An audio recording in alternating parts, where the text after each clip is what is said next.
This body has a long record of coming together to improve health care for Americans.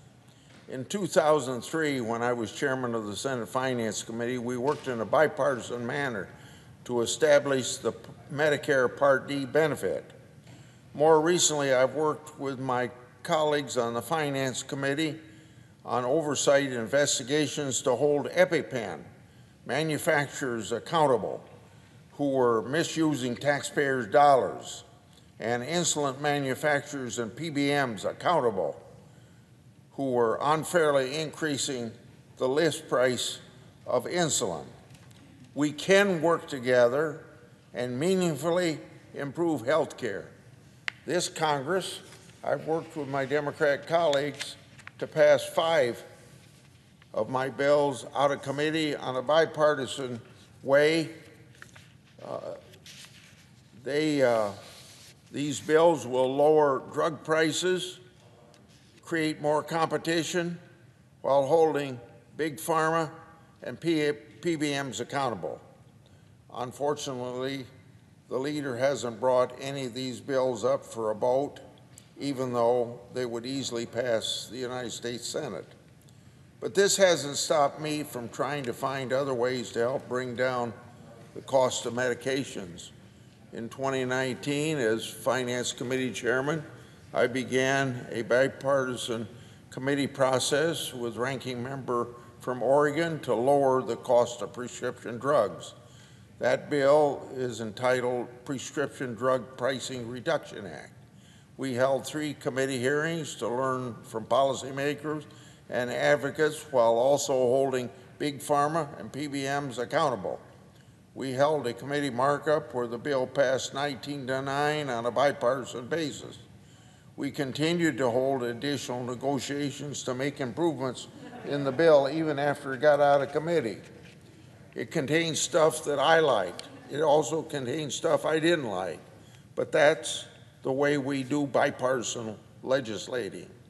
Today, it's still the only comprehensive prescription drug bill that can garner more than 60 votes on the Senate floor.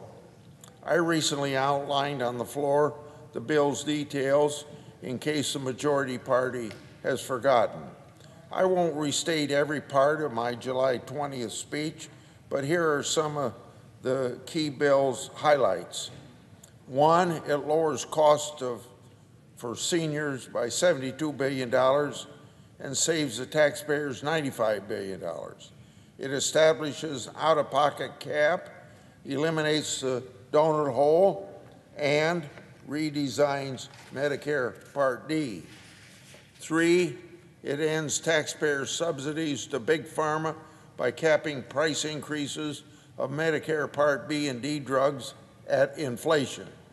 4th, it establishes accountability and transparency in the pharmaceutical industry. And 5, and most important in this body, the bill is bipartisan. Now, believe it or not, a bipartisan bill limiting pharmaceutical increases is possible. Compare this to what the majority has offered us. Their partisan bill includes more reckless spending and tax increases. Their partisan bill reduces the number of new cures and treatments. Their bipartisan bill fails to enact any bipartisan accountability for big pharma, and particular for PBMs, even while the majority party has decided to pursue a purely partisan bill in secret over the past 20 months. I've continued to meet with Democrats and Republicans to advance a bipartisan and negotiated bill. I would prefer a bipartisan bill to pass the United States Senate. We could still pass the Prescription Drug Pricing Reduction Act. My colleagues know it. Several of them have thanked me publicly on my bipartisan work to lower prescription drug prices. Sadly, the majority party has chosen a different route. They've chosen a bill that contains zero PBM accountability. It gives middlemen a pass. They've chosen a bill that contains none of the 25 accountability and transparency provisions that had bipartisan consensus in my bill. Finally, one last thing I would like to address about my colleagues' reckless tax and spending.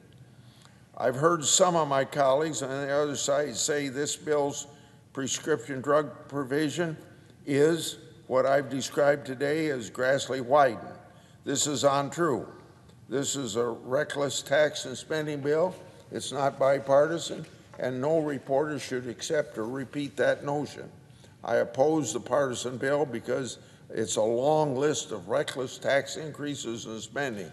It's not a bipartisan prescription drug bill that passed out of Finance Committee 19-9.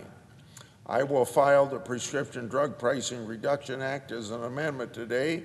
We could strike and replace this reckless tax and spending spree with comprehensive drug pricing reform that could garner more than 60 votes and lower drug prices while holding Big Pharma and PBMs accountable. We could actually enact meaningful accountability and transparency in the pharmaceutical industry. I will file that amendment as well. We could pursue PBM transparency and accountability, and I'll file that amendment as well.